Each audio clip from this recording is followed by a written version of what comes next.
لله رب العالمين والعاقبة للمتقين والصلاة والسلام على رسوله سيد المرسلين رحمة للعالمين شفيع المذنبين سيد الأولين والآخرين سيدنا ومولانا محمد رسول رب العالمين وعلى آله وصحابه أجمعين فأعوذ بالله من الشيطان الرجيم بسم الله الرحمن الرحيم واعبدوا الله ولا تشركوا به شيئا وبالوالدين إحسانا وبذي القربى واليتامى والمساكين والجار ذي القربى والجار ذي القربى والجار الجنب والصاحب بالجنب وابن السبيل وما ملكت أيمانكم إن الله لا يحب من كان مختالا فخورا صدق الله العظيم إن الله وملائكته يصلون على النبي يا أيها الذين آمنوا صلوا عليه وسلموا تسليما صل على سيدنا مولانا محمد وعلى آل سيدنا مولانا محمد اللهم صل على سيدنا مولانا محمد وعلى آل سيدنا مولانا محمد. Respected Sudhi Borgo, Assalamu alaikum wa rahmatullah. কেমন আছেন সবাই? আলহামদুলিল্লাহ মাশাআল্লাহ, আপনার দোয়ায় ভালো আছি। আলহামদুলিল্লাহ, আল্লাহ পাক আপনাদের আরো ভালো রাখুন এই কামনা করি। মা বোন যারা গল্প করছেন বা কথাবার্তা বলছেন, একটুখানি আপনাদের অনুরোধ করব কথাবার্তা না বলে মনোযোগ দিয়ে শ্রবণ করুন, কারণ আমরা কোরআন পাকের যে আয়াতগুলো পাঠ করলাম তা বিশ্লেষণ করব, অর্থ করব, এক্সপ্লেনেশন করব, তার সঙ্গে কিছু হাদিস আমি আলোচনা করব। ফলে একেবারেই আমাদের আলোচনা হবে কোরআন পাকের আয়াত এবং হাদিস পাক ভিত্তিক, এবং তার সঙ্গে সঙ্গে আপনাদেরকে আমরা দেখাবো কিছু ডকুমেন্টস, কিছু ভিডিও, যেগুলোর মাধ্যমে আমরা আপনাদের সামনে সত্য তুলে ধরব। সত্য কি জিনিস এবং বাতিল কি জিনিস, এবং তার সঙ্গে সঙ্গে বর্তমান যে সামাজিক কাঠামো, আর্থ সামাজিক কাঠামো মৌলানা সাহেব, এই আর্থ সামাজিক কাঠামো কতটা অবক্ষয় ঘটেছে, আমরা আমাদের যে টপিক, এই টপিক আলোচনা করতে গিয়ে ইনশাআল্লাহ বাই আমাদের সামনে উন্মোচিত হবে, আমাদের সামনে।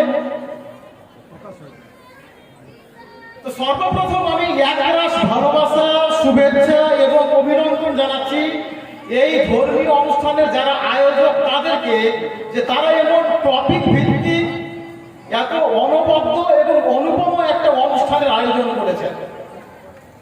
তার সঙ্গে সঙ্গে আমি আরো কৃতজ্ঞতা জানাচ্ছি এই আয়োজকদেরকে, যে তারা আমাকে যে টপিক বর্তমান পরিস্থিতিতে ভীষণ প্রাসঙ্গিক এবং তাৎপর্যপূর্ণ। টপিক কি? হয়তো আপনারা শুনেছেন যে আমাকে টপিক দেওয়া হয়েছে দুর্নীতি দমনে হুকুকুল ইবাদের ভূমিকা। হুকুকুল ইবাদের ভূমিকা, দুর্নীতি দমনে হুকুকুল ইবাদের ভূমিকা। এখন আমরা সকলেই জানি যে দুর্নীতি এমন জায়গায় চলে গেছে, দুর্নীতি এমন জায়গায় চলে গেছে যে আজকাল লোকে কবিতা লিখছে দুর্নীতি চারিদিকে দুর্নীতি, দুর্নীতি চারিদিকে দুর্নীতি, বড় বড় লোকে সব করেছে সমিতি। দুর্নীতি চারিদিকে দুর্নীতি, লোককে ঠকানোর জন্য করা হয়েছে সমিতি। বড় বড় লোক সব মিলেমিশে খায়, বড় বড় লোক সব মিলেমিশে খায়। লজ্জা কি ভাই, চোর আমরা সবাই। বর্তমান সামাজিক কাঠামো, আর্থ সামাজিক কাঠামো এই অবস্থায় এসে দাঁড়িয়েছে। তো আমরা ইনশাআল্লাহ এই দুর্নীতি কিভাবে আমরা মোকাবিলা করতে পারি, দুর্নীতি থেকে আমরা কিভাবে আমাদের সমাজকে মুক্ত করতে পারি, ইনশাআল্লাহ আমরা কোরআন এবং হাদিসের আলোকে এটা আলোচনা করব। এবং এটা করতে গিয়ে আমি একখানা আয়াত সূরা নিসা সূরা নম্বর 4 আয়াত নম্বর 36 আমি তেলাওয়াত করার সৌভাগ্য অর্জন করেছি। এই আয়াত শরীফ আমি অর্থ করব, এখন বিশ্লেষণ করব, আর তার সঙ্গে চেষ্টা করব এই অতি অল্প সময়ে, আমাকে প্রায় 1 ঘন্টা সময় দেওয়া হয়েছে, এই 1 ঘন্টা সময়ে আমি চেষ্টা করব 30 খানা হাদিস আপনাদের সঙ্গে শেয়ার করা। 30 খানা হাদিস আপনাদের সঙ্গে আমি শেয়ার করার চেষ্টা করব, ইফ টাইম পারমিটস, যদি টাইম আমাকে সময় দেয়। আপনাদের মনোযোগ কামনা করছি। প্রথমে চলে আসি হুকুকুল ইবাদ। হুকুকুল ইবাদ কাকে বলে? এটা হচ্ছে একেবারে সোজা ভাষায় হিউম্যান রাইটস, মানব অধিকার। আপনি আপনি হিন্দু হন, আপনি মুসলিম হন, আপনি পুরুষ হন, আপনি স্ত্রী হন, আপনি বাঙালি হন, আপনি পাঞ্জাবি হন, আপনি শিশু হন, আপনি বৃদ্ধ হন, আপনার কিছু অধিকার রয়েছে। কি অধিকার রয়েছে? আপনার সম্মানের সঙ্গে বাস করার অধিকার রয়েছে, আপনার নিরাপত্তার সঙ্গে বাস করার অধিকার রয়েছে, আপনার কাজ করার অধিকার রয়েছে, আপনার রুটি কাপড়া ও মকানের মৌলিক অধিকার রয়েছে। এটাকে বলা হয় কি? হিউম্যান রাইটস বা মানব অধিকার। যে অধিকার আমাদের বর্তমান সভ্যতা 1948 সালে দিয়েছে ইউনাইটেড নেশনস জাতিসংঘ, তাদের মাধ্যমে। কিন্তু এই অধিকার আমার আকা এবং মওলা দোজাহানের সরদার সৈয়দুল্লাহ রাসূলুল্লাহ সাল্লাল্লাহু তাআলা আলাইহি সাল্লাম 1400 বছর আগেই আমাদের দিয়ে গেছেন। বিদায় হজের ভাষণ মনে করুন, আমার রাসূল কি বলেছিলেন, তারও আগে আমার আল্লাহ পাক কি বলেছেন, আমি এই কথা আপনাদেরকে শুনিয়েছি, তেলাওয়াত করেছি। আসুন আমরা সূরা নম্বর 4 সূরা নিসা আয়াত নম্বর 36 আমরা এই আয়াত শরীফের মানে করি। ওয়াবুদুল্লাহ, আল্লাহ পাক বলেন, হে আমার বান্দারা, ওয়াবুদুল্লাহ, আল্লাহর ইবাদত করো, ওয়াসিফ আল্লাহ, আল্লাহর ইবাদত করো, ওয়ালা তুশরিকু বিহি শাইয়্যা, আর আল্লাহর সঙ্গে কাউকে শরীক করো না। আলহামদুলিল্লাহ, সুম্মা আলহামদুলিল্লাহ, মুসলিমরা আল্লাহর সঙ্গে কাউকে শরীক করে না। আয়াতের এইটুকু অংশে আল্লাহ পাকের হক বলা হলো। এবার আল্লাহ পাক কি বলছেন?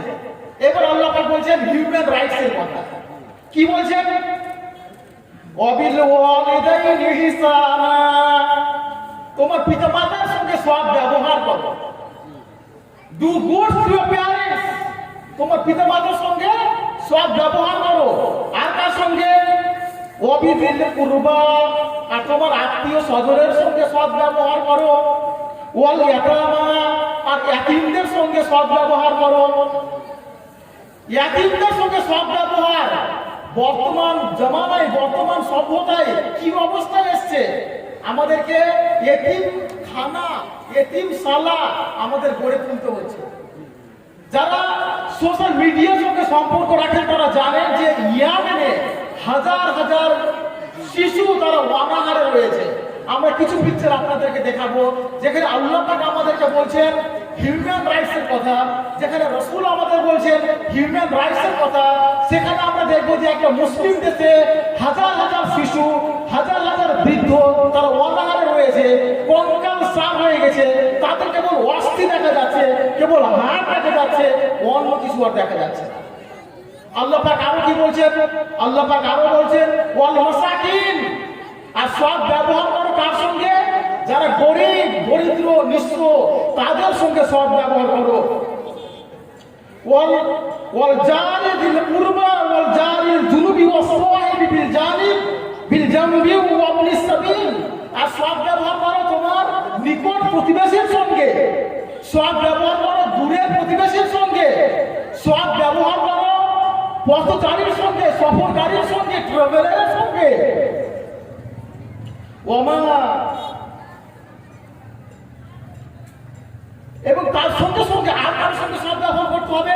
যারা আপনার সঙ্গে, আপনার আন্ডারে কাজ করে, সার্ভেন্টস যারা আপনার, তার সঙ্গে, তাদের সঙ্গে সব ব্যবহার করো। এবং ইন্নাল্লাহা লা ইউহিব্বু মান কানা মুখতালান ফাকুরা, আল্লাহ পাক ভালোবাসেন না অহংকারীকে, দাম্ভিককে আল্লাহ পাক ভালোবাসেন না। তাহলে আমরা কোরআন পাকের এই যে আয়াত, সূরা নিসা আয়াত নম্বর 36, সূরা নম্বর 4 থেকে আমরা কি কি পেলাম? হিউম্যান রাইটস সম্পর্কে জানতে পারলাম যে মানব অধিকার কি কি। এবার আমার আকা এবং মাওলা দোজাহানের সর্দার সৈয়দুনা রাসূলুল্লাহ সাল্লাল্লাহু তাআলা আলাইহি ওয়াসাল্লাম এটাকে আরো সুস্পষ্ট করে বলছেন, এক মানুষের হক কি রয়েছে আর এক মানুষের উপরে। আমার আকা সৈয়দুনা রাসূলুল্লাহ সাল্লাল্লাহু আলাইহি ওয়াসাল্লাম সহিহ বুখারীর হাদিসে বলছেন ইন্না লিরাব্বিকা আলাইকা হাক্কা। আমার আকা বলছেন, কি বলছেন? ইন্না লিরাব্বিকা আলাইকা হাক্কা, তোমার রবের হক রয়েছে তোমার উপর। ইওর রব, আল্লাহ হ্যাজ রাইট অন ইউ, আল্লাহর হক রয়েছে কার উপর? তোমার উপর। অলি বাদানিকা আলাইকা হাক্কা, তোমার শরীরের হক রয়েছে তোমার উপর। কথায় আমার আকার হাদিস একটু ভেবে দেখবেন, আমার আকার হাদিস একটু মন দিয়ে শুনবেন, আমার আকার হাদিস উপলব্ধি করার চেষ্টা করবেন। আমার আকা বলছেন, কি বলছেন? ওয়ালি বাদানিকা আলাইকা হাক্কা, তোমার শরীরের হক রয়েছে তোমার উপর, তোমার শরীরের হক রয়েছে। কি হক রয়েছে? প্রথম হক, আপনার শরীরকে হালাল রুজি দিতে হবে। প্রথম হক, আপনার শরীরকে হালাল রুজি দিতে হবে। আমি এই সম্পর্কে হাদিস পড়ে নিয়ে আসছি, জাস্ট আগে হাদিস পাঠখানা পাঠ করে দিই আপনাদের সামনে।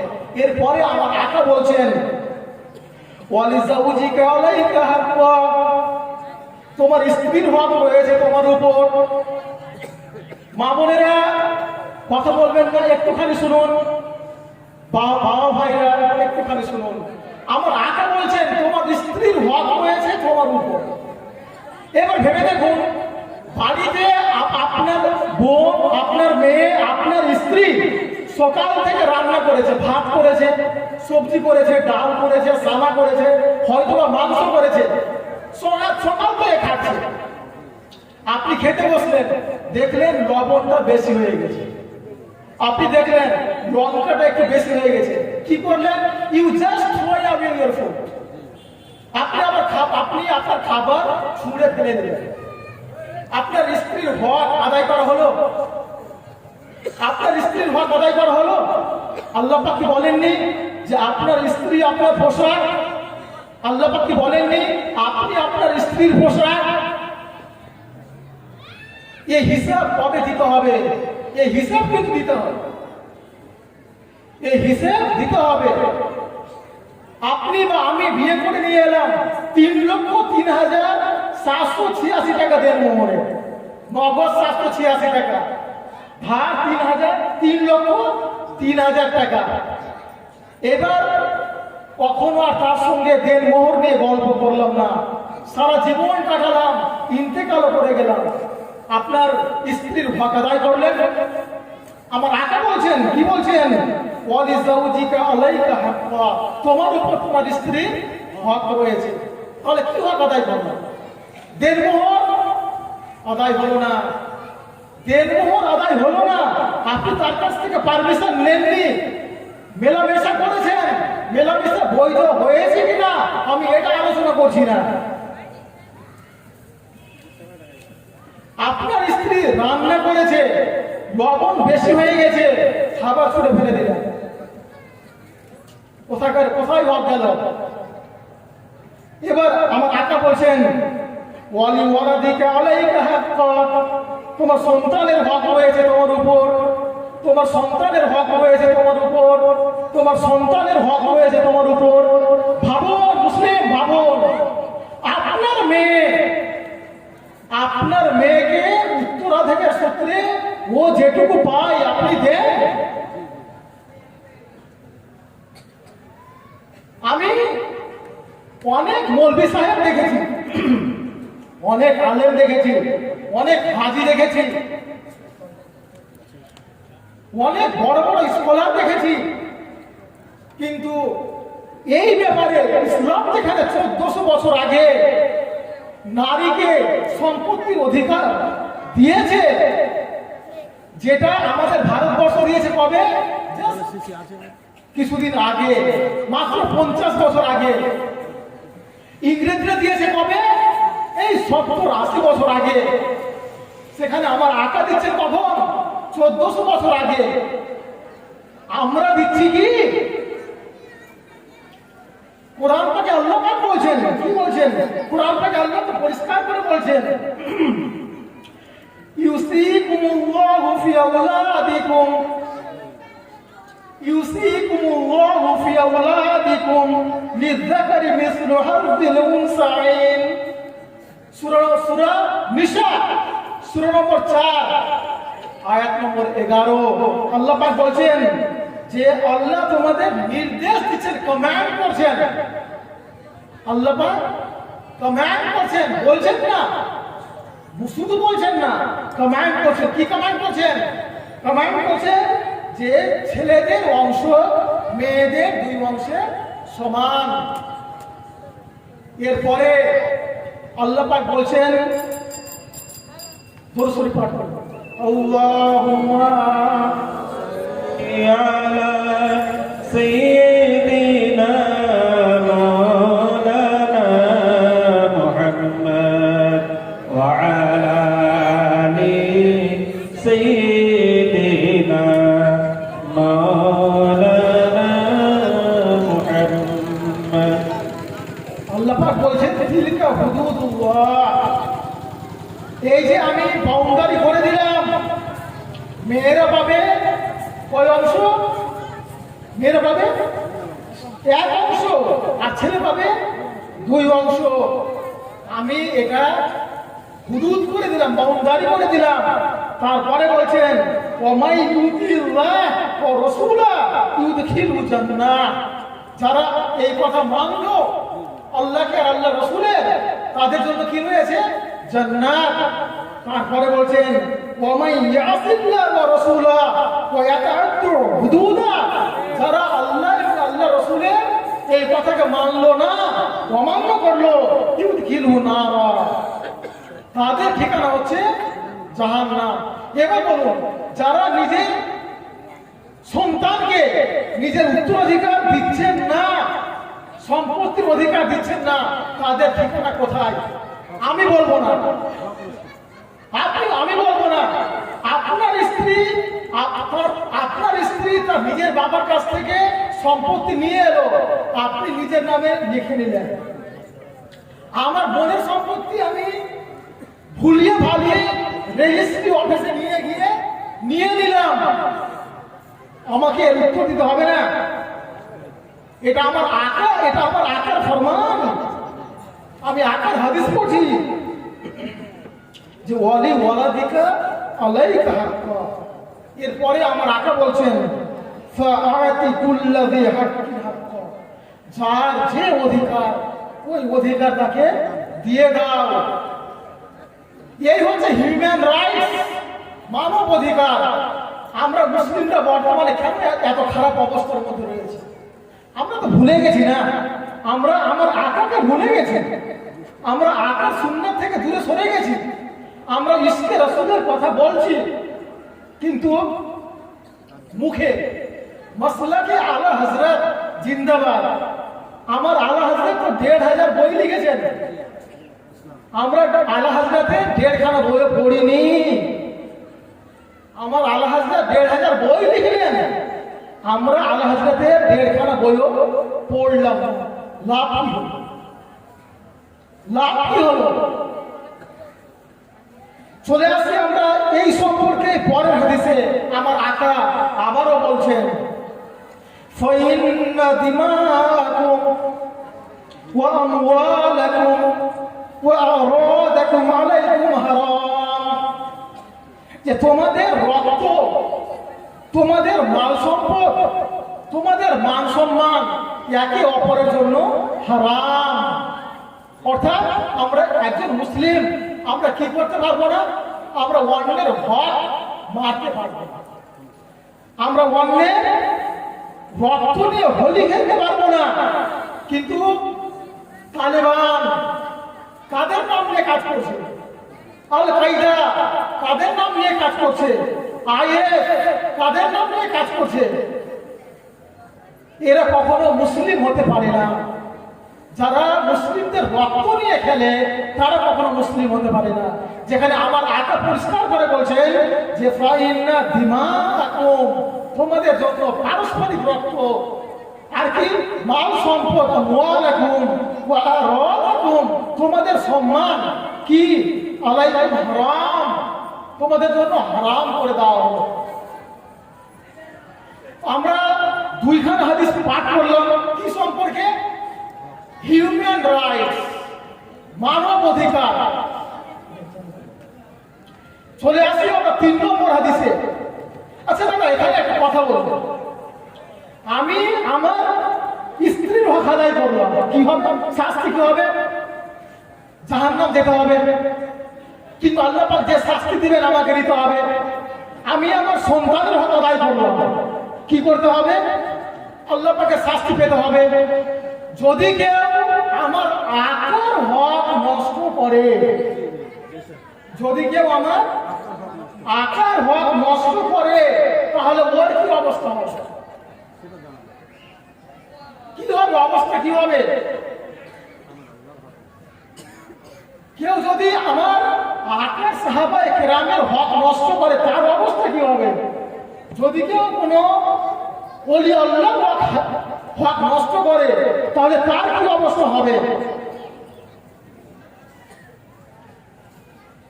এখানে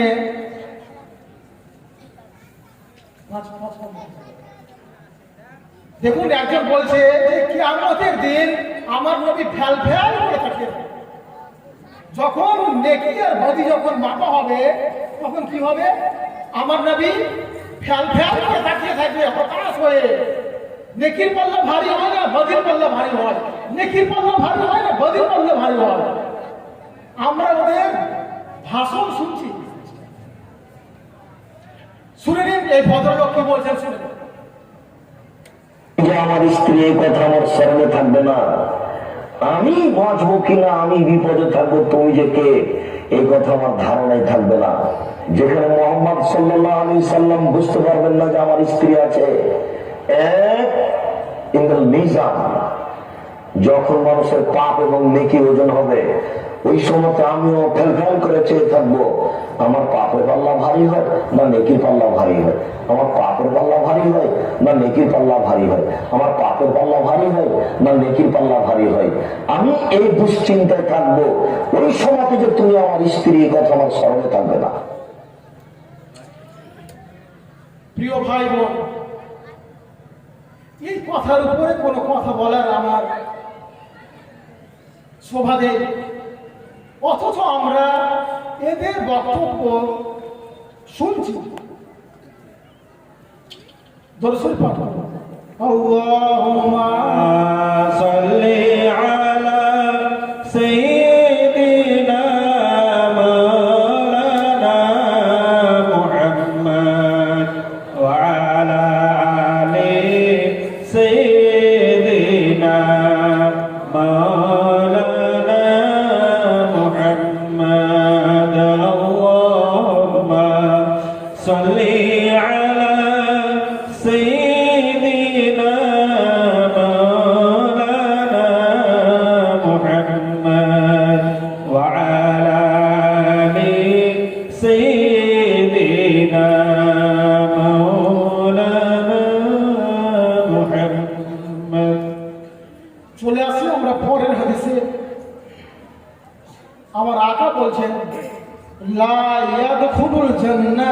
মান্নানুন ওয়ালা আকুন ওয়ালা মুদবিনুল খামার। যে ব্যক্তি দান করে খোটা দেয়, পিতা মাতার সঙ্গে সদ্ব্যবহার করে না, মদ পান করে, সে ব্যক্তি জান্নাতে প্রবেশ করবে না। তাহলে এই হাদিসে আমার আকা আমাদেরকে কি শেখালো? দান দিয়ে খোটা দেওয়া যাবে না। এই হাদিস মিশকাত শরীফে রয়েছে, পৃষ্ঠ নম্বর 320।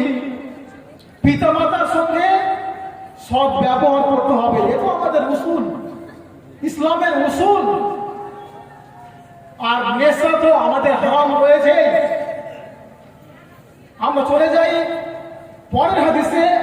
আমার আকা এবং মওলা দু জাহানের সরদার সাইয়্যিদুনা রাসূলুল্লাহ সাল্লাল্লাহু আলাইহি ওয়াসাল্লাম বলছেন, যদি আপনি কোনো মিসকিনকে দান করেন তো এটা আপনার একটা দান হবে।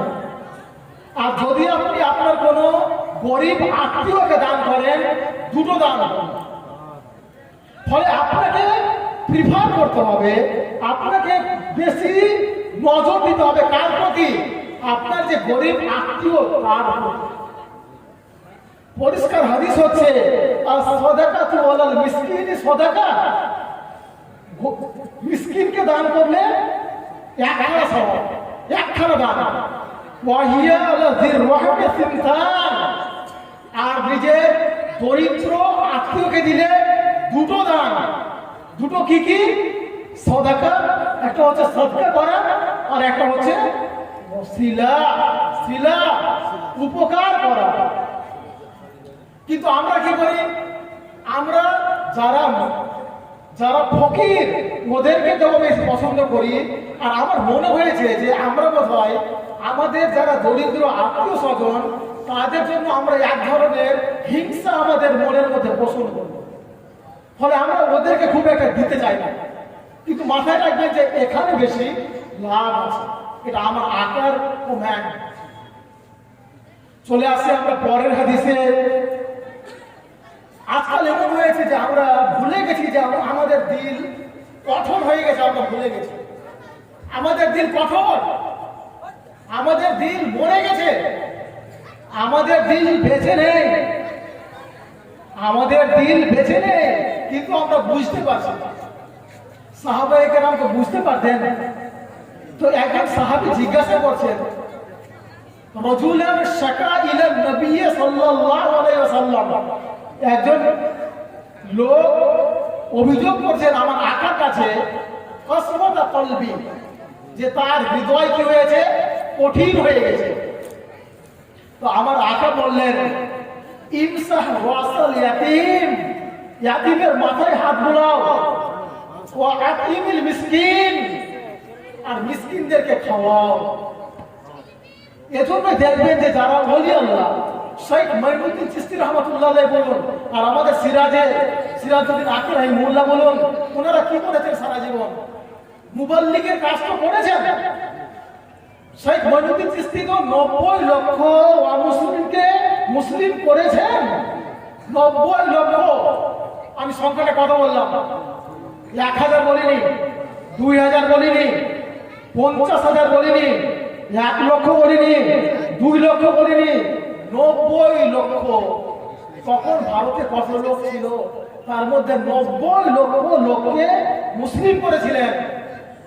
আজকাল কেউ করছে কি না করছে আল্লাহ পাক জানেন। কিন্তু যদি একটা দুটোকে করেও থাকে তাহলে টিভিতে ওই কুমিরের বাচ্চা দেখানোর মতো ওটাকে 20 বার 25 বার করে দেখানো হচ্ছে।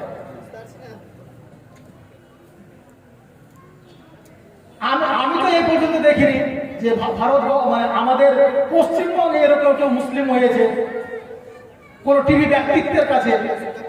আমি জিজ্ঞাসা করেছি আমার কোনো অন্য প্রদেশের অন্য রাজ্যের বন্ধুকে, তোমাদের ওখানে কেউ হয়েছে কোন টিভি ব্যক্তিত্ব কাউকে মুসলিম করেছে? আমি না উত্তর পেয়েছি, হ্যাঁ উত্তর পাই। বাইরে হয়ে করেছে, আমরা কোনো কমেন্ট করছি না।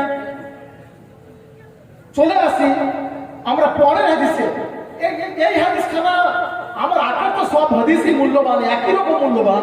এই যে হাদিস আমার আকা বলছেন, লাইসা মিন্না মাল্লাম ইয়ারহাম সগীরানা ওয়ালাম ইউওয়াক্কির কাবীরানা। ওই ব্যক্তি আমাদের অন্তর্ভুক্ত নয় যে ছোটদের স্নেহ করে না আর বড়দের ভালোবাসে না, বড়দের শ্রদ্ধা করে না। যে ব্যক্তি ছোটদের স্নেহ করে না, বড়দের শ্রদ্ধা করে না, সে আমাদের অন্তর্ভুক্ত নয়। তাহলে আজকে আমাদের ছেলেমেয়েদের মুখ থেকে বয়ে একার আর তালব্যশয়ে আকার আর লয়ে আকার ছাড়া একটা কমপ্লিট সেন্টেন্স বের হয় না কেন? আমার কথাটাকে আমি বোঝাতে পারলাম? আমাদের ছেলেরা যদি ওদেরকে বলা হয় যে ওদেরকে একটা সেন্টেন্স বলতে হবে, কিন্তু ওখানে কি থাকবে না? বয়ে একার থাকবে না, আর তালব্যশয়ে আকার আর লয়ে আকার থাকবে না। এই দুটো বাদ দিয়ে একটা সেন্টেন্স বলতে হবে। আমার মনে হয় 100 জনের মধ্যে 90 জন ছেলে পেলে এরকম সেন্টেন্স বলতে পারবে। দোস্তার নিশ্চয় আমরা বাড়িতে ওগুলো ভাষা ব্যবহার করি। ওই যে খাবার ছুড়ে দিই, আর যখন খাবার ছুড়ে দিই তার সঙ্গে সঙ্গে যে অমৃত বাণী আমাদের মুখ থেকে বেরোয়। শুধু তো খাবার ছুড়ি না, তার সঙ্গে আমাদের মুখ থেকে কি বেরোয়? আমাদের মুখ থেকে যে অমৃত রাশির ধারা বেরোয়, অমৃত বাণী বেরোয়, ওখান থেকেই তো ওরা পেয়েছে। অথচ আমার আকা কি শিক্ষা দিয়েছে? আল্লাহ হযরত রাহিমাহুল্লাহ একখানা বই লিখেছেন কিসের উপরে? শিশুদের অধিকার সম্পর্কে। শিশুদের অধিকার সম্পর্কে বই লিখেছেন। শিশুদের কিভাবে পরিচর্যা করতে হবে, শিশুদের আমরা যেভাবে ডাকছি এইভাবে ডাকতে নিষেধ করেছেন। এই শোন আইতো এখানে রে, আমাদের তো মুখের পাশে এই না, এই শোন এখানে আইতো। আল্লাহ হযরত রাহিমাহুল্লাহ বলেন, তুমি ছেলেকে নষ্ট করে দিলে। তুমি যে ভাষা ইউজ করবে তোমার ছেলে সেই ভাষা শিখবে। তুমি ওকে যে পরিবেশ দেবে তোমার ছেলে ওই পরিবেশে লালিত হবে এবং ওই পরিবেশ সে সভ্যতাকে দান করবে। আমরা কেবল আমাদের স্লোগান নিয়ে থাকলাম, মাসলাকে আলা হযরত জিন্দাবাদ, মাশাআল্লাহ, সুবহানাল্লাহ, আলহামদুলিল্লাহ, এটা স্লোগান হোক। তার সঙ্গে সঙ্গে আলা হযরতকে তো পড়ুন আপনারা। আলা হযরতের শিক্ষা আমাদের পরিবারে তো কায়েম করি। শিক্ষা কায়েম করলাম না, শুধু স্লোগান দিলাম। তার সঙ্গে এই স্লোগানও খুব দিই যে পীর কা দামান নাই ছোড়েঙ্গে, পীর কা দামান নাই ছোড়েঙ্গে। এ তো খুবই ভালো জিনিস, কিন্তু আপনি পীর কা দামান পকড়া কব? আপনি পীর কা দামান পকড়া কব? নামাজ পড়ি না, ওযু কিভাবে করতে হয় জানি না, ফরজ গোসল কিভাবে করতে হয় জানি না, দাবি কিন্তু করি পীর কা দামান নাই ছোড়েঙ্গে। অথচ এসব নামাজের সময় যে সময় ও এই স্লোগান দিচ্ছে এসব নামাজে পাঠ করে। এটা তো, এগুলো তো কঠোর সত্য না? এগুলো তো আত্মবিশ্লেষণ আমাদের করতে হবে। যদি আমরা আত্মবিশ্লেষণ করে আত্মসংশোধন করতে না পারি তাহলে পরকালে আমাদের জন্য কি রয়েছে? কি রয়েছে পরকালে আমাদের জন্য? আমরা এখানে আপনাদেরকে একটা ভিডিও দেখাই, 1 নম্বর ভিডিও। আমরা হিউম্যান রাইটস সম্পর্কে আলোচনা করছি, মানব অধিকার। আসুন আমরা দেখব সৌদি আরবের বাদশা, সৌদি আরবের রাজা যখন কোনো দেশ বেড়াতে যায় তখন ওর সেবার জন্য 1500 লোক থাকে। কত লোক? 1500 লোক থাকে। যে সিঁড়িতে করে নামে এরোপ্লেন থেকে, ওই সিঁড়িটা জানেন কিসের? সিঁড়িটা সোনার, সিঁড়িটা সোনার। ওর মেয়েকে বিবাহতে কি উপহার দিয়েছে? সোনার বাথরুম, সোনার বাথরুম, সোনার বাথরুম। এরোপ্লেন থেকে নামবে কোন সিঁড়িতে? সোনার সিঁড়িতে। আমরা দেখবো এখন যে ওই সোনার স্ত্রীকেও ভালো করে নামতে পারছেন না, ওখানে মুখে খেয়ে পড়ে যাচ্ছে। আর ইয়েমেনে লাখ লাখ মানুষ, লাখ লাখ শিশু না খেয়ে মারা যাচ্ছে।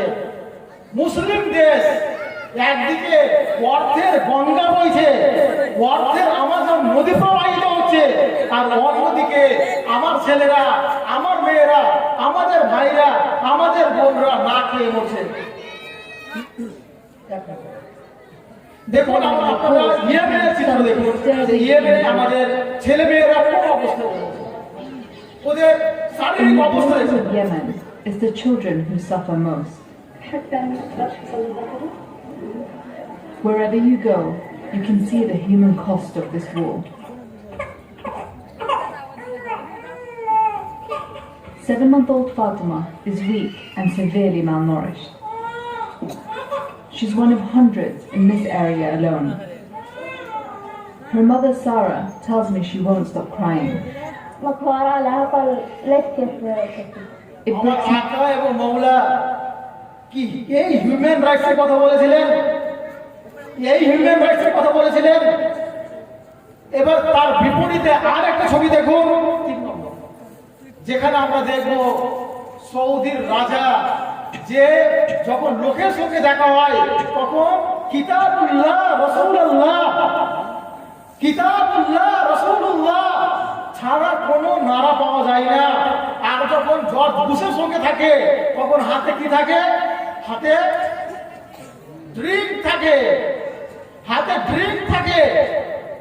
আর যখন চলে আসে যখন বিদেশে, তখন দেখুন কত আয়াস করে, কত সম্পদ নষ্ট করে। আপনারা দেখুন 3 নম্বর,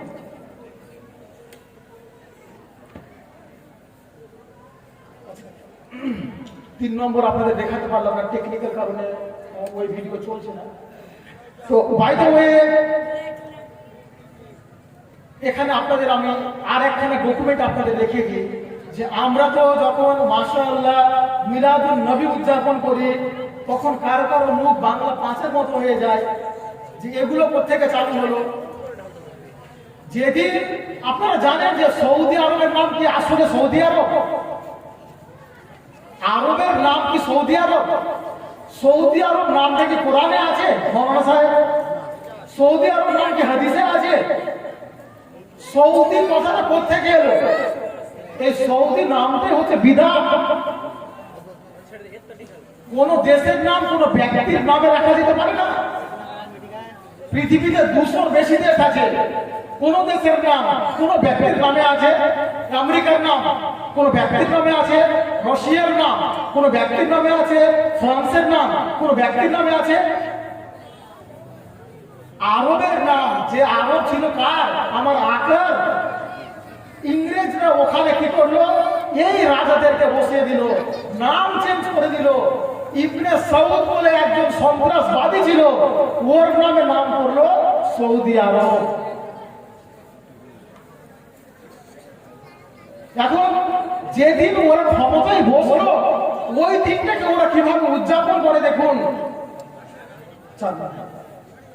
দেখুন ওই দিনটাকে ওরা কিভাবে উদযাপন করে। فمن يبغى يدافع تربة يسرى ويمين لنا دستور نحكم به ولا يقدر بلا غدا وظلنا به وقمنا به ولا حنا مخليه.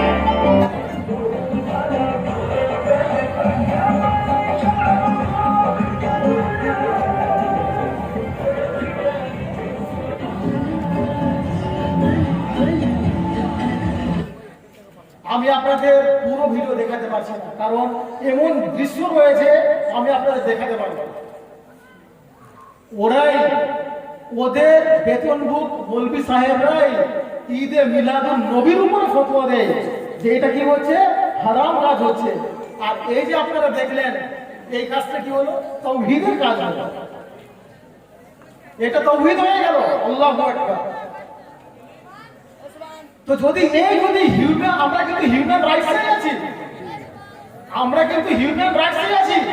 আরবের নাম চেঞ্জ করে সৌদি আরব রাখা হলো, আমার আকার নামে তো রাখা হলো না। আরবের নাম চেঞ্জ করা হলো, হযরত আবু বকর সিদ্দিকের নামে তো রাখা হলো না, আরবের নাম চেঞ্জ করা হলো, ওমর ফারুকের নামে তো রাখা হলো না, আরবের নাম চেঞ্জ করা হলো, ওসমান গনির নামে তো রাখা হলো না, আরবের নাম চেঞ্জ করা হলো, হযরত আলীর নামে তো রাখা হলো না, ইমাম হাসানের নামে রাখা তো হলো না, ইমাম হুসাইনের নামে তো রাখা হলো না, কার নামে রাখা হলো? 1400 বছর পরে একজন টেরোরিস্টের নামে রাখা হলো। এবং যখন থেকে আরব সৌদি আরব হয়ে গেছে, তখন থেকে আমাদের মুসলিমদের অবস্থাও কি হয়েছে? মুসলমানদের মধ্যে অন্তর্দ্বন্দ্ব সৃষ্টি করা হয়েছে, অন্তর্দ্বন্দ্ব সৃষ্টি করে মুসলিমদেরকে দুর্বল করে দেওয়া হয়েছে। মুসলমান, আমরা আলোচনা করছি হিউম্যান রাইটসের, বরং সে কতক্ষণ সময় আছে, 15 মিনিট আছে। আমরা হিউম্যান রাইটস সম্পর্কে আলোচনা করছি। এখন আমাদের হিউম্যান রাইটসের এই যে করুণ অবস্থা, এই হিউম্যান রাইটসের মানব অধিকারের এই যে সংকটপূর্ণ অবস্থা, এখান থেকে বের হতে গেলে আমাদের কি করতে হবে? ইসলাম কি প্রেসক্রিপশন দিয়েছে? আপনি আপনার স্ত্রীর হক রাখছেন না, আমি আমার বোনের হক আদায় করছি না, আমি আমার সন্তানের হক আদায় করছি না, আমি আমার প্রতিবেশীর হক আদায় করছি না, এক্ষেত্রে ইসলাম প্রেসক্রিপশন কি করেছে? ইসলাম প্রেসক্রিপশন করেছে, আসুন আমরা দেখি যে ইসলাম প্রথমেই যেটা করেছে যে আপনি তখন সমস্যা সমাধান করতে পারবেন যখন আপনি কি করতে পারবেন? শিক্ষা গ্রহণ করবেন, এডুকেশন। সমস্ত সমস্যার মূল সমাধান হচ্ছে শিক্ষা, শিক্ষা, শিক্ষা। আর এজন্য আল্লাহ পাক প্রথম যে শব্দখানা কোরআন পাকের নাজিল করেছেন, ইকরা, রিড, পাঠ করো। কোরআন পাকে পড়া, পাঠ করা সম্পর্কিত শব্দ 800-রও বেশি ব্যবহার করা হয়েছে। কোরআন পাকে পড়া, লেখাপড়া এই সম্পর্কিত শব্দ 800-রও বেশি বার ব্যবহার করা হয়েছে। প্রথম শব্দ ব্যবহার করা হয়েছে কি? ইকরা, পাঠ করো। আমরা মুসলমানরা কি করছি? পড়াশোনা ছাড়া সবই করছি। ছেলে একটু বড় হচ্ছে, কোথায় পাঠালাম? মুম্বাই, দিল্লি পাঠিয়ে দিলাম। ছেলের হক আদায় করলাম, সন্তানের হক আদায় করলাম। অথচ আমার আকা কি বলছেন? আমার আকা এডুকেশন সম্পর্কে এবং হিউম্যান রাইট সম্পর্কে সমাধান করতে গেলে আমাদেরকে যে ফর্মুলা দিয়েছেন, কি ফর্মুলা দিয়েছেন? ফর্মুলা দিয়েছেন শিক্ষা, শিক্ষা, শিক্ষা। উতলুবাল ইলমে ওয়ালাউ বিসিন। যদি শিক্ষা অর্জন করার জন্য চীন দেশ যেতে হয়, যাও। চীন দেশ যেতে হলেও শিক্ষা অর্জন করো। আমার আকা বলছেন যে পৃথিবীতে এই গোটা দুনিয়া আলা ইন্না দুনিয়া মালউনাতুল মালউন, বলছে গোটা দুনিয়া অভিশপ্ত। আলা ইন্না দুনিয়া মালউনাতুল মালউন, গোটা বিশ্ব হচ্ছে অভিশপ্ত কাস্ট। ওমা ফিয়া, আর তার মধ্যে যা আছে সবই ব্যতিক্রম আছে। কারা? ইল্লা যিকরুল্লাহ, যারা আল্লাহর জিকির করে, আল্লাহর ইবাদত করে, তারা ছাড়া। ওয়া আলিম, আর যারা শিক্ষা দেয়। ওয়া মুতাআল্লিম, আর যারা শিক্ষা গ্রহণ করে। এরা ছাড়া বাকি যারা আছে তারা সবাই কি আল্লাহ পাকের কাছে অভিশপ্ত। ভেবে দেখো কি হাদিস। আমাদের চোখ যদি না খুলে, তারপরেও যদি আমাদের চোখ তারপরেও না খুলে, তাহলে কিভাবে? আমার আকা বলছেন যে পৃথিবী, গোটা পৃথিবী অভিশপ্ত। পৃথিবীর মধ্যে যা আছে সব অভিশপ্ত। কেবলমাত্র ওখান থেকে মুক্তি কারা পাচ্ছে? যারা আল্লাহ পাকের জিকিরে ব্যস্ত আছে, যারা শিক্ষার সঙ্গে যুক্ত আছে, আলেম এবং শিক্ষার্থী। আরো একখানে হাদিস আমরা সবাই জানি কিন্তু আমরা আমাদের জীবনে ব্যবহার করছি না। ইন্নাল উলামা ওয়ারাসাতুল আম্বিয়া, যে উলেমারা হচ্ছে, শিক্ষকরা হচ্ছে নবীদের ওয়ারিস, উত্তরাধিকারী। ভেবে দেখুন, নবীদের উত্তরাধিকারী, এর চেয়ে বড় সম্মান আর কি হতে পারে? এর চেয়ে বড় অনার, রেসপেক্ট আর কি হতে পারে? কারণ নবীরা কি করেন? নবীরা কোনো টাকা পয়সা তো ছেড়ে যান না, কোনো দিনার ছেড়ে যান কি, দিরহাম ছেড়ে যান কি, ডলার ছেড়ে গিয়েছেন কি, কি ছেড়ে গিয়েছেন? শিক্ষা ছেড়ে গিয়েছেন। তাহলে কি হয়েছে? তো আমার আকা বলছেন ইন্নাল উলামা ওয়ারাসাতুল আম্বিয়া ওয়া ইন্নাল আম্বিয়া লাম ইউওয়ারিসু দিনারা ওয়ালা দিরহামা ওয়ারিসুল ইলম।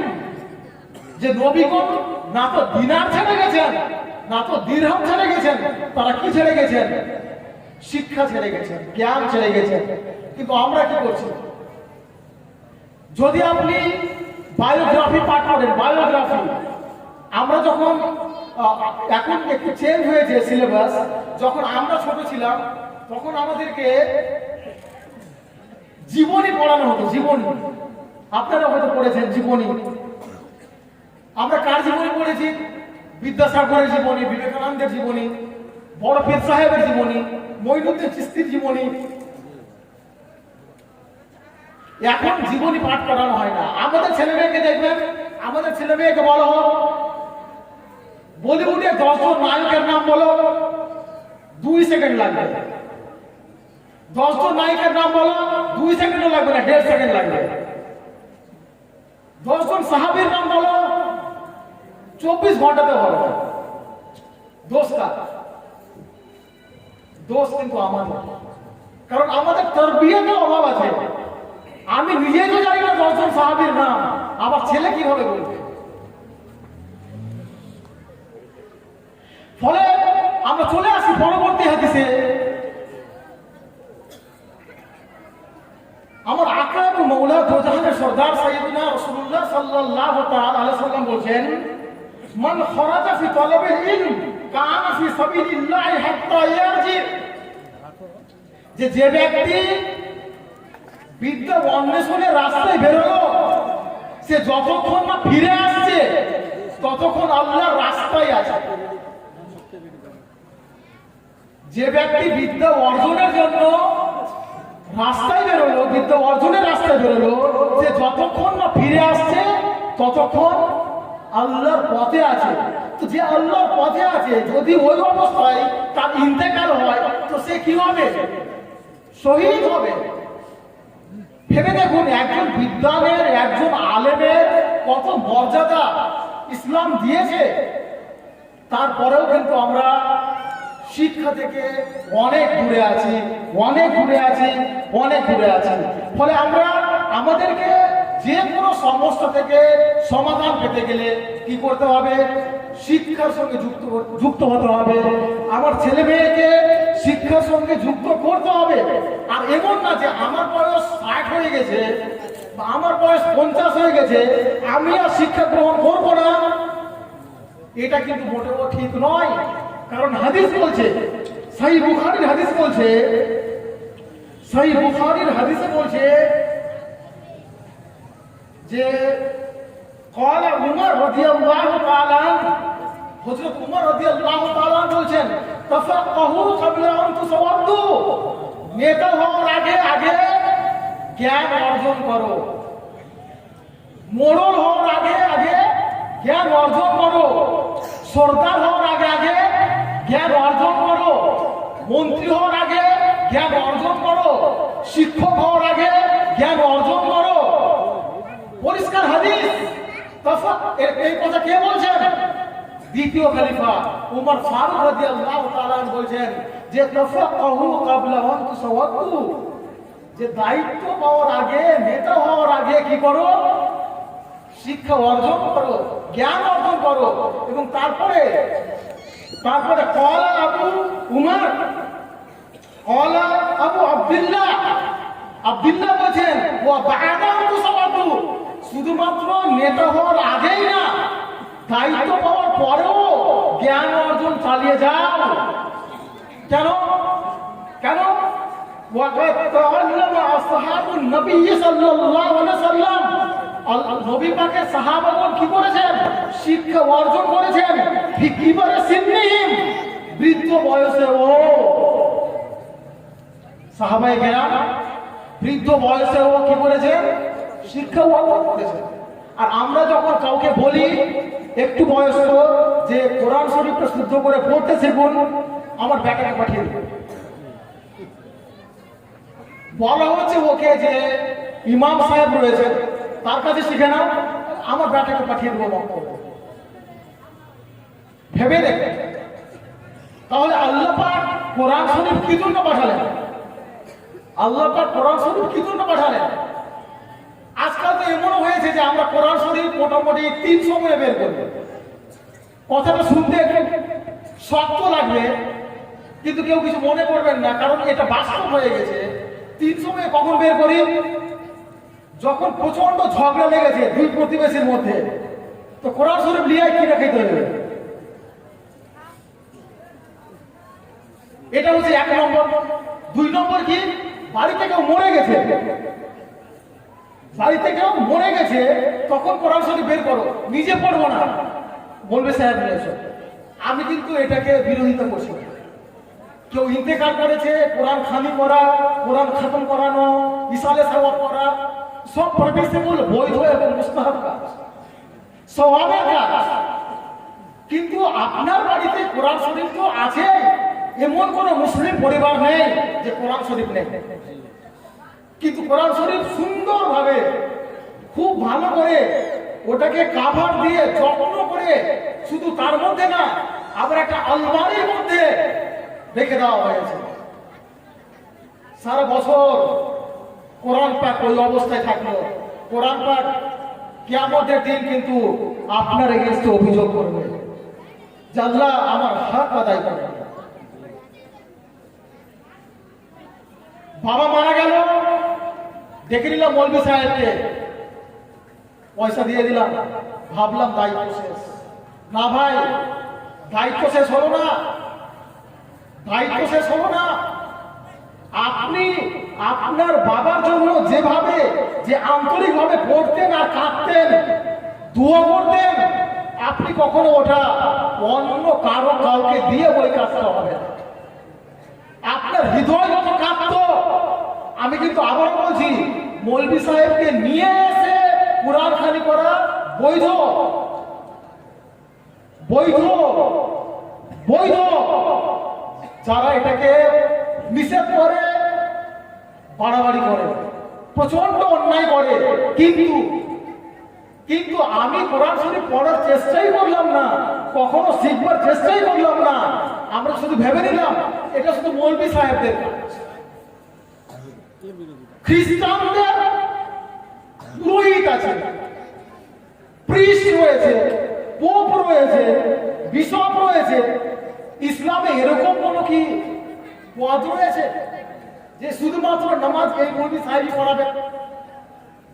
নাকি যদি আপনি ওই শিক্ষা অর্জন করেন, তাহলে আপনিও ওই পদের জন্য আপনিও অধিকার।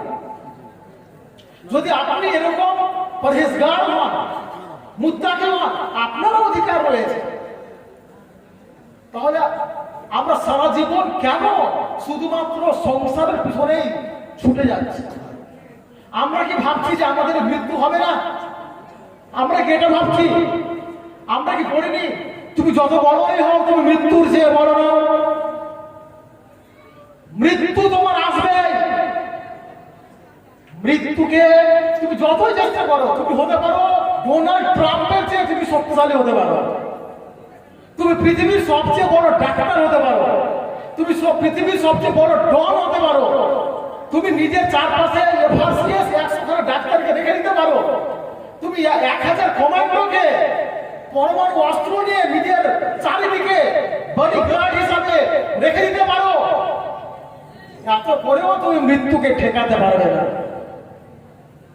মৃত্যু আসবে, মৃত্যু তোমাকে গ্রাস করবে, মৃত্যুর হাত থেকে তুমি রক্ষা পাবে না। তো যেখানে মৃত্যুর হাত থেকে রক্ষা পাবে না, তাহলে কি করতে হবে? এখানে এখানে মূল রহস্য রয়েছে। যারা মৃত্যুর জন্য প্রস্তুত হয় তারা মৃত্যুর জন্য ভয় পায় না। জালালউদ্দিন রুমি রহমাতুল্লাহ আলাইহি বলছেন যে তোমরা আমার মৃত্যুতে কেঁদো না, কারণ মৃত্যু আমার জন্য সম্মানের।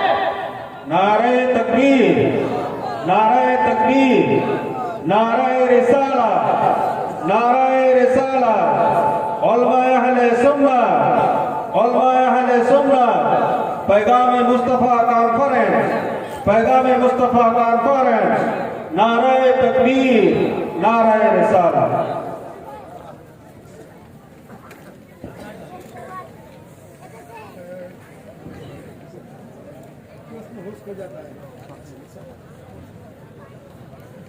আপনাদেরকে পরবর্তী বক্তাকে আমরা আপনাদের সামনে নিয়ে আসবো। আমি আমার স্পিচ প্রায় শেষের দিকে নিয়ে এসেছি। আমাদের মরণ সাহেব চলে এসছে। আমরা এই যে যেটা বললাম যে সাধারণদের হক তো আমরা নষ্ট করছি, কিন্তু ওই হক নষ্ট যখন আমার আকার হয়ে যায়, আমরা একটা আপনাদেরকে এক্সাম্পল দিয়েছি। একটা এক্সাম্পল আর নিয়ে নেন। 14 যদি কেউ বলে হযরত আলী কোন জিনিস বলা নাউজুবিল্লাহ, যদি কেউ বলে এরকম বলতে পারে, মুসলিম এরকম কথা বলতে পারে হযরত আলী क्या है বলা है। सुनें ना अली खुदा है ना खुदा से जुदा है, फिर क्या बला है। क्या बला है। ना अली खुदा है ना खुदा से जुदा है, फिर क्या बला है। अल्लाह की कसम, दुनिया के झूठों में से बहुत बड़ा झूठ करबला की ये कहानी है। সোশ্যাল মিডিয়া ভাইরাস এমন ভাবে ছড়াচ্ছে, আর আমরা কি করছি, ওগুলোকে গিলছি। আমি এগুলো নমুনা আপনাদেরকে দিলাম শুধুমাত্র এই জন্য সতর্ক হওয়ার জন্য।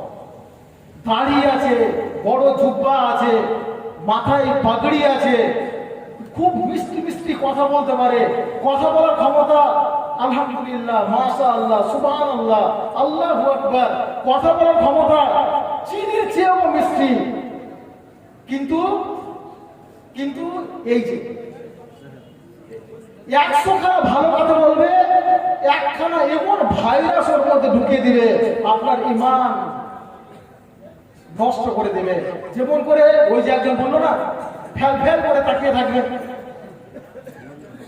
ওই ভদ্রলোকের আপনি এবার দেখুন যে ওই ভদ্রলোক, আমার নাম নিতেও আপত্তি আছে ওই সমস্ত ভদ্রলোকের, কখনো নিয়মও নেই, আলোচনার সিচুয়েশনের ডিমান্ড অনুযায়ী ওই ভদ্রলোক দেখুন হাদিসের নামে না একটা গান শোনাচ্ছে, যে হাদিসের নাকি এরকম গান আছে। দেখুন 19 নম্বর দেখুন যে হাদিসের নাকি এরকম গান আছে। দেখুন এরকম আমি কি দিয়ে বুঝাই আপনাকে, এই 72 থেকে 73 জন মহিলা আপনাকে খুশি করার জন্য তাদের ভাষায় বলতে থাকবে, নানুল খালেদা তো ফালানা বেদো অনাল নাইমা তো ফালানা বাসো অনামুর রাজিয়া তো ফালানা খাতো তু বালে মান কানা লানা অকুন্না লাহু পায়ে সংসন ঘুমরে জমজম पंच पंच फेंकेंगी पहन के साड़ी लाल कुमारी उसको बेहस्तों को सजावेंगी जैसे कबूतर लोटन लोटे वैसे लोटन लोटावेंगी पाए सन सन घुंघरे जम जम पंच पंच फेंकेंगी पहन के साड़ी এই নাকি হাদিসে আছে। আল্লাহ পাক জানে কোন হাদিসে আছে। আর ভাষা কোন ভাষা আমার তো মাথায় কিছু ঢুকে না। যদি আপনাদের ঢুকে আমাকে জানাবেন। মৌলভী সাহেব আছেন, ওনাকে বললে আমি খবর পেয়ে যাব। এই ভাইরাসগুলো থেকে আমাদেরকে সতর্ক থাকতে হবে। আমি জাস্ট কিছু নমুনা দিলাম, জাস্ট কিছু স্যাম্পল দিলাম। এত আছে।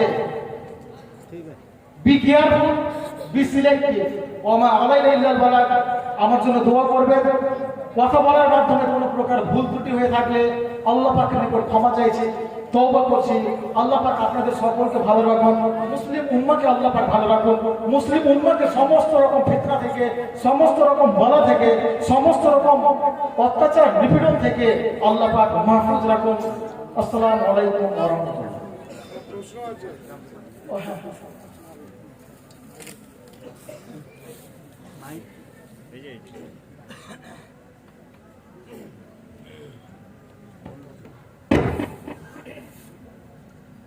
আসসালামু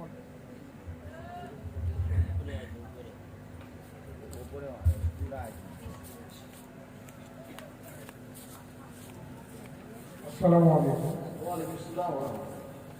বর্তমানে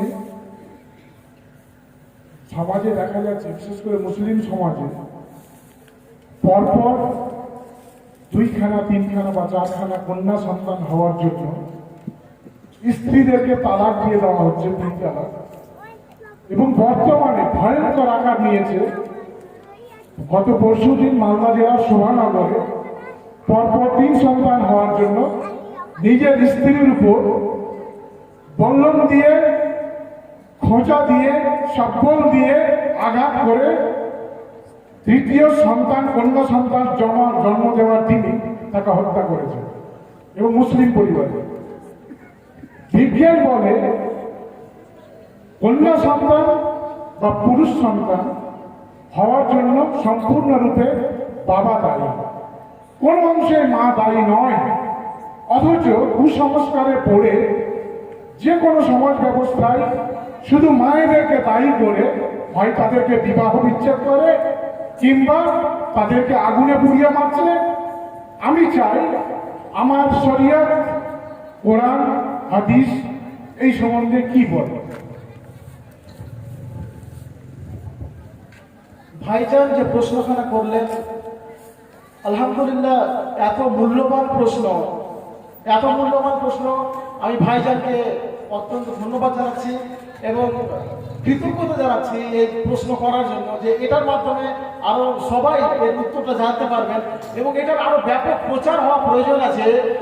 যে ব্যক্তি এই কাজ করবে, যে কন্যা সন্তান হওয়ার জন্য স্ত্রীকে দায়ী করে তাকে কোন বল্লম দিয়ে হত্যা করা তো দূরের কথা, ওর উপরে ওকে শুধুমাত্র তিরস্কার করাও চলবে না। কুরআন এবং হাদিস অনুযায়ী এর জন্য স্ত্রী কোনো মতেই দায়ী নয়, স্ত্রী কোনো মতেই দায়ী নয়, স্ত্রী কোনো মতেই দায়ী নয়। এবং এই জন্য কোন স্ত্রীকে বিন্দু মাত্র শাস্তি দেওয়া বা বিন্দু মাত্র কষ্ট দেওয়া সম্পূর্ণভাবে কবিরা গুনাহ। এবং এই সম্পর্কে উলামায়ে কেরামকে, যারা শিক্ষিত জনগণ রয়েছেন, এই সম্পর্কে কনসাসনেস গ্রো করতে হবে, কনসাসনেস আরো স্প্রেড করতে হবে যে এগুলোর ইসলামে কোনো স্থান নেই। তবে ঘুরে ফিরে মূল কথা আবার ওখানে, যে এগুলোর সবই মূলে রয়েছে কি, যে ইসলামিক যে মৌলিক বেসিক যে এডুকেশন, এই সম্পর্কে আমরা অন্ধকারে আছি। ইসলামিক এডুকেশন সম্পর্কে আমাদেরকে সচেতন হতে হবে। ইনশাআল্লাহ পরে কখনো আবার কোয়েশ্চেন আনসার সেশনটা লম্বা করার চেষ্টা করবো সুযোগ পেলে। ধন্যবাদ ভাইজান।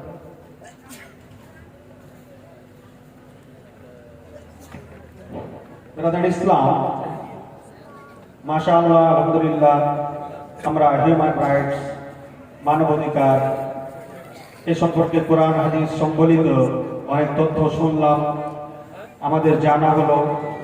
যাই হোক, সময় আমাদের হাত থেকে চলে যাচ্ছে, কাজে লাগানোর চেষ্টা করি। ব্রাদার ইসলাম, একবার